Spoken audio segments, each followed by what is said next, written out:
Nidhi. So far, an amount of rupees 14,129 crores has been disbursed to 26.39 lakh beneficiaries. Fourth installment for rupees 5,064 crores will be disbursed in this month itself. The state government is extending financial assistance of rupees 75,000 under YSR Kapu Nestam in 5 years at the rate of rupees 15,000 per year to the same women in the age group of 45 to 60 years belonging to Kapu, Balija, Telaga and Ontari communities towards livelihood purposes. So far, an amount of rupees 2,029 crores has been disbursed directly into the bank accounts of 3,57,844 eligible beneficiaries under the scheme. Aiming towards financial empowerment of women belonging to economically backward classes, the state government has launched YSR EBC Nestam and providing financial assistance of rupees 15,000 per year to the same women in the age group of 45 to 60 years.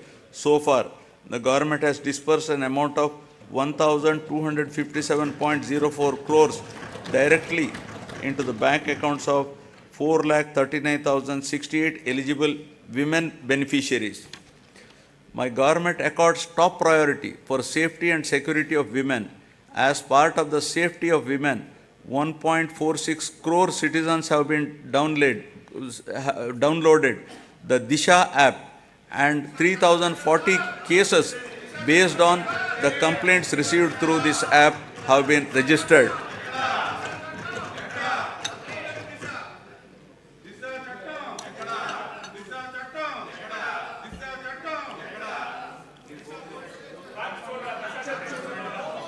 Now about social security, transition from susceptibility to sustainability.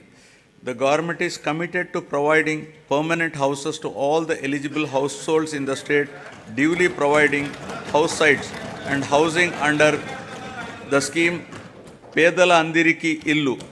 Total of rupees 31.19 lakh house sites in 17,005 layouts have been distributed across the state in the name of Women Head of Family.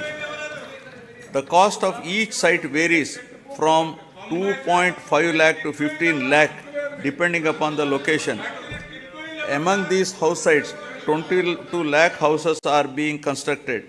Nearly 9 lakh houses have already been completed and handed over to the beneficiaries. Remaining houses are under active progress. The cost of each housing sanction, including additional benefits providing, is 2.7 lakhs. Over and above this, nearly 32,909 crores is planned to be spent to provide infrastructure like water, electricity, drainage, roads in the layouts. As part of Navaratnalu, my government has enhanced pension amount to ameliorate the hardships of the poor and vulnerable sections